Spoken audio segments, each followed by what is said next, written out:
Let me start with some introductory comments and observations. As I spent some time preparing for these mini lectures, this travel study abroad class, I shared some of my thoughts with my wife. As I usually do, she's much wiser than I am. She urged me to add some general introductory comments. So here we go. I envy you. I envy you not just for the wonderful trip that you're about to take. I envy you for your youth, your health. I envy you for your journey into the first half of the 21st century. Whether you realize it or not, you young Americans are standing on the threshold of a new world. In your lifetime, you're going to be part of a profound transformation that's already underway. You'll be part of a new world, organized both globally and regionally. You'll be part of a new world based on new sources of energy. The carbon-based world that we live in today is running out: coal, gas, oil. Nuclear energy is not a viable solution. Instead, we're most likely to turn to a hydrogen-based energy world. It'll happen in your lifetime. All these economic changes will be followed by political and social change. Now, there's an assumption here. It's kind of a Marxian paradigm that economic changes lead to political and social changes. You take the other approach that political and social changes lead to economic change. It becomes which comes first? But I'm going to look at it this way. No one knows where we're going. No one knows where we're going. But you'll be part of a coming revolution. And I don't understate that, a revolution. In the last few years, my wife and I have visited over 57 countries, on all the continents except Antarctica. I've seen a world of amazing transformation. Just a few years ago, I was in a Maasai village in Tanzania. I watched Maasai tribesmen carrying spears, herding cows, living in thatched roof bombas villages, and carrying cell phones. The incongruity. The world is on a verge of a profound change. To get a little idea or view of where we're going, you must know, first of all, where we are today. To know where we are today, you've got to know where we came from. That's the function of history. The 19th and 20th century world was, to a very large degree, molded and shaped by significant changes and developments that began on the tiny, seemingly insignificant little island that you're about to visit, Great Britain. You're going to have the opportunity to examine where the modern world began. It's been a long journey for that island community, but a journey that has had a lasting impact. Let me start by taking a brief look. In the next two lectures, in preparation for your trip, I'm going to focus on a general theme that will run through both these lectures.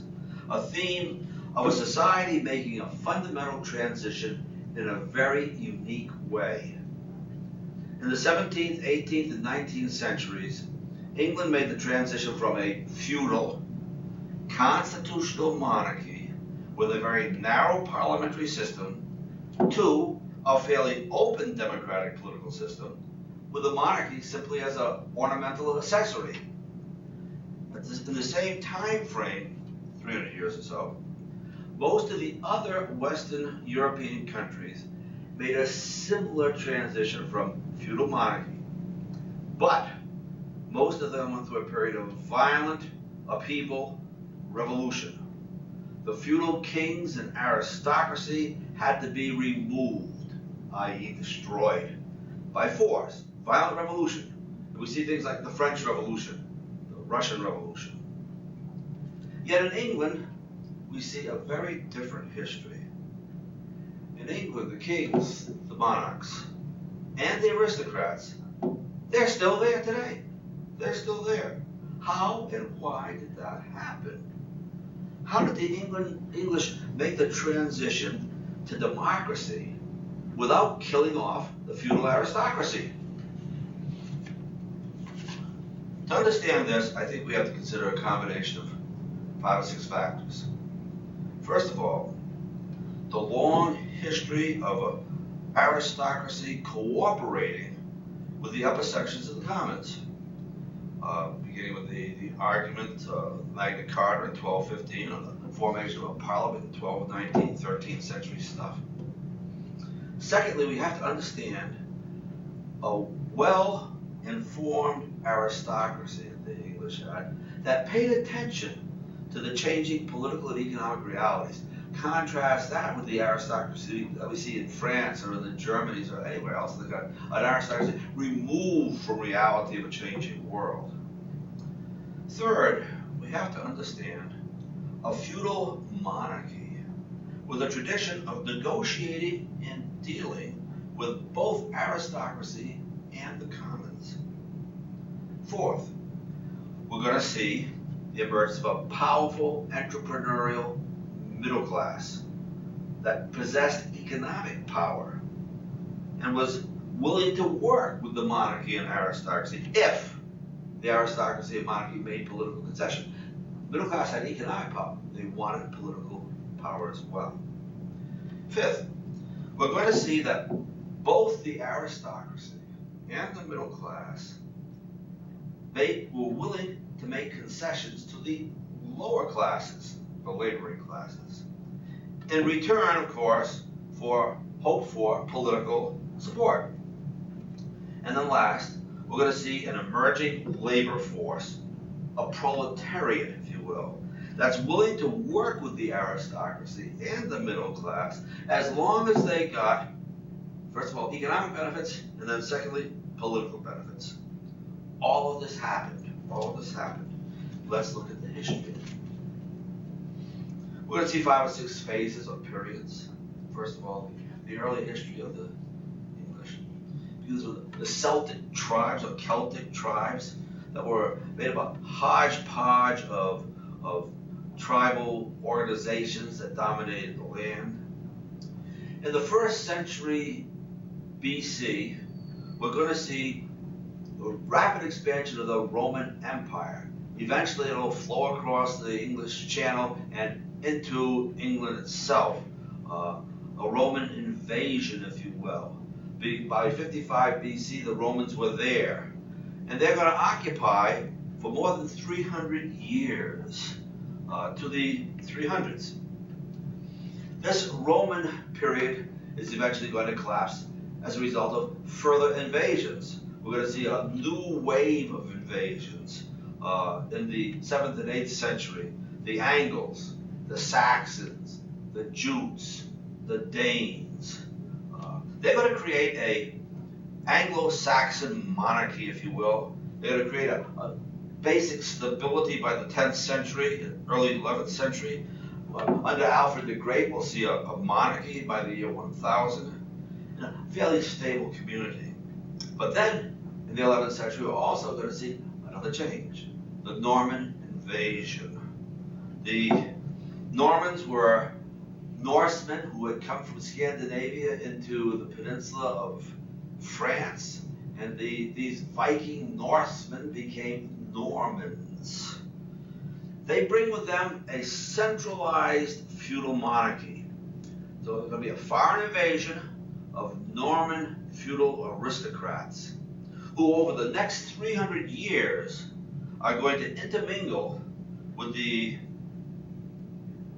Angles, the Saxons, the Danes, to create for the first time an English society. That's right, we need to talk about an English society. This combination of Norman, Angle, Saxon, Danes, with the Scots in the north, and the Welsh in the west, and the Irish, of course, on their own little island. In the working out of political arrangements under this Norman invasion, we're going to see under John the formation of the Magna Carta, defining the role between the monarchs and the aristocrats and the townsmen. Three elements are dealt with in the Magna Carta. Not the people. Magna Carta has nothing to do with the people. It deals with the monarchy, the aristocrats, and the towns. This is going to be followed by a period of the 13 and 1400s of a struggle between the aristocrats. Two large families of aristocrats, the House of Lancaster and the House of York, are going to struggle with each other. And the effect of this War of the Roses, is going to be a rather large-scale killing off of many of the knights, many of the aristocrats. This is going to weaken the strength of the old landed aristocracy, which will, by the way, open the way for an emerging merchant middle class. The turmoil of the War of the Roses is going to come to an end with the emergence of a new generation, a new house of rulers, the Tudor house, Tudor England, in the 15 and 1600s. The Tudors under Henry VII, Henry VIII, and Elizabeth are going to create a period of glory for the British. The Tudor glory is going to be evident, but it's also going to have serious problems of religious issues. We're going to see a strong monarchy that must work carefully with the emerging middle class, but everywhere there's the fear of the papacy, And what we're going to get in this Tudor period, Henry VIII, Elizabeth, we're going to get the emergence of a concept of the balance of power. The English, a small island group, dwarfed by the huge French and the Germans, the Germanic kingdoms. They realized that if they were going to survive and be important in the world, they had to develop a relationship of a balance of power. And what they're going to do is it's going to be a foreign policy that's going to lead the British right down to today, as a matter of fact. They're going to essentially identify the major players, whether it be the Spanish or the Habsburgs or the Germanic people or the papal communities. They're going to develop a policy of allying themselves with the weaker force. Why would they want to ally themselves with the weaker force?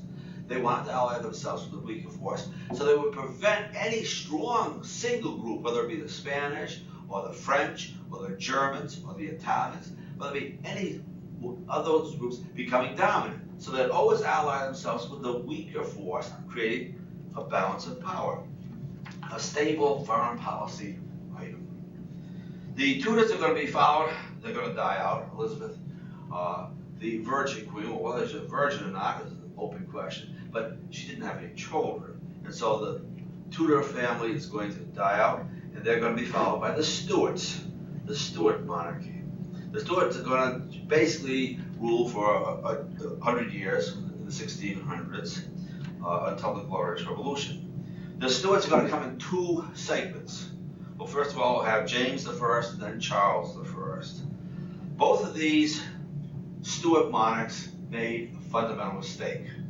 They decided that they wanted to, one, return Catholicism, and secondly, they wanted to create a divine right monarchy. Now, these issues didn't sit well with the emerging parliamentary forces. And this leads to a civil war in the 1640s. Led by Oliver Cromwell, the parliamentary forces are going to destroy the monarchy, and we're going to see a period in which Oliver Cromwell is going to set up a dictatorship. Well, this dictatorship of parliamentary forces didn't sit well with the people either. And there was a longing for the stability of the good old days. And by 1660, we see a restoration of the Stuart monarchy. They're going to bring back the Stuarts. We'll have Charles II and James II. The problem with these Stuart monarchs, they're going to very quickly revert back to the old Stuart problem. They wanted to have a Catholic nation, and they wanted a divine right monarchy. Well, they tried this before, it didn't work, and now it's not going to work again. In 1688, we're going to have the Glorious Revolution, one of the most significant events in British history. The effect of the Glorious Revolution is going to be that Parliament is now going to choose the next king. From now on, Parliament will be the element choosing kings. They're also going to pass a Bill of Rights and pass an Act of Toleration. From this point on, the kings will play an increasingly minor role. They're going to be dependent on Parliament. Parliament's going to select the kings. Parliament's going to generate sources of revenue, and the monarchy is going to be dependent on Parliament for revenue. We're also going to see within this restoration government, we're going to see the emergence of a new role for Parliament, a financial role, particularly with the formation of the Bank of England, which will link wars and empires and profits all together. Now we're going to see the restoration of the monarchy as well. We'll see the monarchy of William and Mary and then of Anne. By 1715, the English had overturned the monarchy, re-established the monarchy, and remodeled the monarchy. When Anne died out without heir, they're going to turn to a new line of monarchs, a new family, the Hanoverians, a German aristocratic family. King George I, George II, George III. George I, this Hanoverian who they're going to bring in to be king, didn't even speak English, never did learn English. He wasn't an Englishman, he was a German. And he's going to be totally subservient to Parliament. These Hanoverian kings are going to reign, but they will not govern. This will bring us to our next major change. It's going to be the focus of the rest of my discussion. The Industrial Revolution. That begins in the 1760s and runs through the mid part of the 19th century, 1850s. The British were the first nation to industrialize. There was no precedent for industrialization. There was no guidebook. They are going to move into a whole new kind of society. There had been no great change in human society for nearly 5,000 years. The last revolutionary change was the Neolithic Revolution, about 5,000 BC, when human beings created agricultural, not hunter-gatherer, they moved past hunter-gathering, and about 5,000 BC they moved to the creation of agricultural communities, the Neolithic Revolution. And this agricultural society, this Neolithic agricultural society, is going to last for about 6,000 years. Not a bad run, not a bad run. Before it's going to be replaced eventually by a whole new kind of society, the industrial society. The Industrial Revolution is going to create the kind of society that we live in today. It was more than just technology, innovation, and economic change. It offered man, for the first time, the opportunity to gain control over his environment. It offered the possibility of material abundance, and it changes both perspectives and assumptions. It's going to happen in England. Why? Why England? It's going to happen in England because of a combination of wide-ranging circumstances. First of all, population growth. Secondly, the right resources and availability of these resources, not just in England, but in the colonies that they acquire.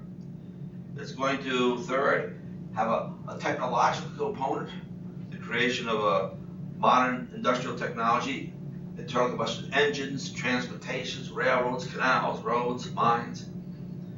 Fourth, it's going to have a new financial component, capitalism and bankers, capitalism and bankers, and then last but not least, a whole new labor force. A pre-industrial society almost always consumes nearly everything they produce. And what's left over is used, any surplus is used to support a tiny aristocracy and military. It has almost no effect on the people as a whole. But now, with the Industrial Revolution, we're going to see an increase in productivity. It's going to give us more investment, greater surpluses will be created, and the effect is going to be the creation of urban centers, vastly increasing wealth, some of it actually getting down to the lower classes, an increased social mobility, and the birth of political democracy. No English institution is going to be untouched. Everything's going to be affected by this Industrial Revolution. Nowadays, it's taken for granted that if a nation is to become a prosperous, powerful nation, it must industrialize. It must have an industrial revolution. And most of the Western and some of the Eastern countries have industrialized or in the process of industrialization. But the English were the first. The English, in England, it developed spontaneously, it developed internally, it developed without an outside model to follow. And once it started to happen, it was irreversible. And it was not deliberately planned. Many times in the modern world, the movement to an industrial side is planned, it's guided, it's governed usually by the governments trying to industrialize society, but not in England. Now, what caused it? What caused it? There's no agreement, but probably an interaction of several factors. First of all, population and technology, capital, and then labor. First of all, population. Beginning about 1740, population expanded rapidly. 1740, population 7 million. 1800, population 9 million. 1831, population 14 million. Now, why does this happen? Why does this happen? A wide variety of factors. First of all, an increased birth rate.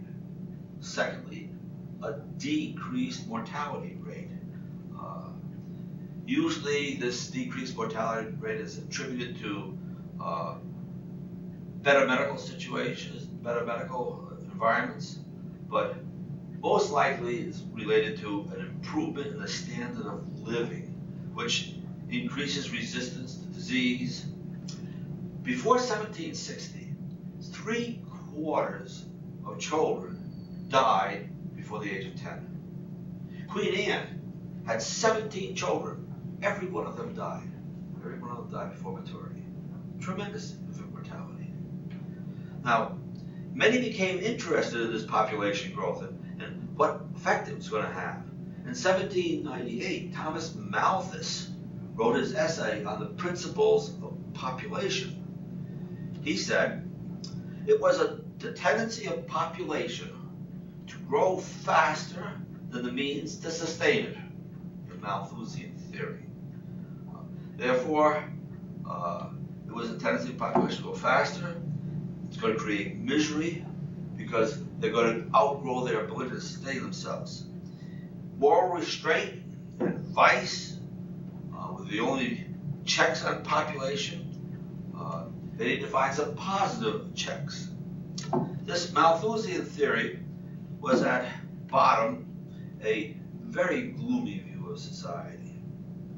The fear was not just for numbers of people, but the radical social changes that would come as a result of expanding populations.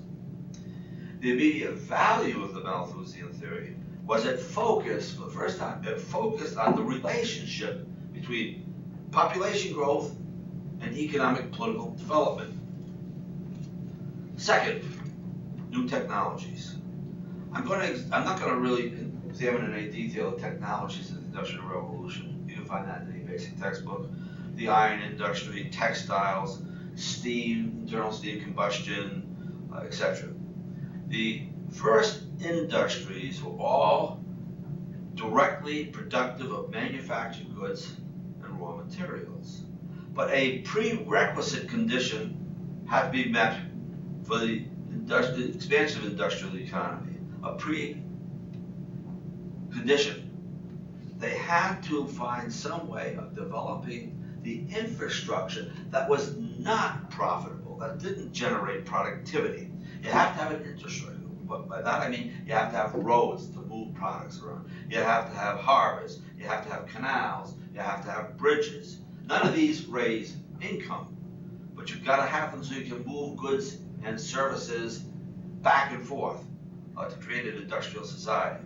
Without a transportation system, a country will remain largely undeveloped.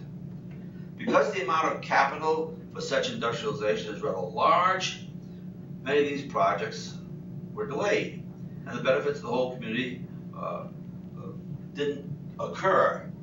Such development, though, in most countries is usually done by the action of government. government decides to put capital into roads and canals, bridges and harbors, etc. That's not the way the British did it. The British generated capital from within the country through the initiative of private investors, making the English Industrial Revolution unique. No other country has done it this way. They're going to develop their own roads. Thomas Telford and John Cadam are going to develop an asphalt system of making dirt roads hard surfaced, asphalt roads, allowing for better transportation. We're going to see the creation of canals. Between 1760 and 1800, canals are going to crisscross England, making it easy basically to move coal and iron and bricks, bulk cargoes. A horse pulling a barge in a canal can pull a load of 50 tons compared to 2 tons on a road. So it was a lot more efficient to have canals. But then in 1797, the steam engine emerged, changing the whole equation. The canal age was made obsolescent. Now you have, with the steam engine, you get the railroad. You can send it on rails instead, much faster, much cheaper. So by the 1830s, we have the railroad revolution, and that completes the putting in place the infrastructure of development. Then, capital. Capital. You've got to have capital. What is capital? Capital is simply the accumulated wealth which can be used to produce more. Now, one great difference between an industrial and a pre-industrial society is that the pre-industrial societies consume almost all the wealth they produce, while an industrial society sets aside some of its productivity in order to create more wealth. This is called investment. There's been a debate amongst historians about where the first capital came from. Did it come from the land? Did it come from overseas trade? Did it come from existing businesses with better financial organization, the banks, etc.? I don't think this is a significant argument. Obviously, it's a combination of all these factors that are going to put capital in place. And then last but not least, we're going to see the emergence of labor. And with that, let's take a little break and start the second lecture in a moment.